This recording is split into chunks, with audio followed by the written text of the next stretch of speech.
एक स्त्री पुरुष की नाक होती है, पुरुष की पगड़ी होती है, पुरुष की इज्जत होती है, पुरुष की मूंछ होती है। पुरुष अपनी इज्जत को, पुरुष अपनी मर्यादा को स्त्री से जोड़कर उस पर ढेर सारे नियम, कानून और मानदंड लाते हैं। यह स्त्री की घेराबंदी के लिए किया गया उपाय है, उसकी हदबंदी के लिए ये सारे चीजें बनाई गई हैं। और इस घेरेबंदी, इस हदबंदी, इस मानदंड को वैध बनाते हैं हमारे धर्म ग्रंथ। कभी भी धर्म ग्रंथों का हवाला देकर बताया जाता है कि इस धर्म ग्रंथ में स्त्री के संबंध में, स्त्री के आचरण के संबंध में, स्त्री के व्यक्तित्व के संबंध में ये बातें कही गई हैं। इसी से जुड़ी एक बात पर आज चर्चा करते हैं। वाल्मीकि रामायण में 115वें सर्ग में युद्ध कांड में सीता के चरित्र पर संदेह करके उन्हें ग्रहण करने से इनकार करना और अन्यत्र जानने के लिए कहना। क्या कारण था कि राम ने सीता के चरित्र पर संदेह व्यक्त किया? इसके लिए वाल्मीकि रामायण ने क्या लिखा है उसको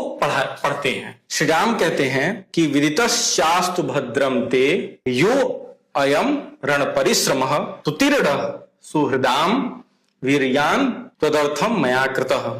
तुम्हारा कल्याण हो, तुम्हें मालूम होना चाहिए कि मैंने जो यह युद्ध का परिश्रम उठाया है तथा इन मित्रों के पराक्रम से जो विजय पाई है, यह सब तुम्हें पाने के लिए नहीं किया गया है।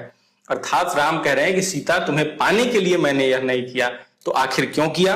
रक्षता तु मयावृत्तम अपवादम च सर्वतः प्रख्यात तस्यात्म वंशस्य न्यंग्यम च परिमार्जिता। सदाचार की रक्षा, सब ओर फैले हुए अपवाद का निवारण तथा अपने सुविख्यात वंश पर लगे हुए कलंक का परिमार्जन के लिए ही मैंने यह सब किया है। राम के वंश पर जो है कि कलंक लग जाता है और उसके निवारण के लिए राम ने यह किया, सीता को बचाने के लिए नहीं, सीता के लिए नहीं। फिर आगे राम कहते हैं कि तुम्हारे चरित्र में संदेह का अवसर उपस्थित है, फिर भी तुम मेरे सामने खड़ी हो।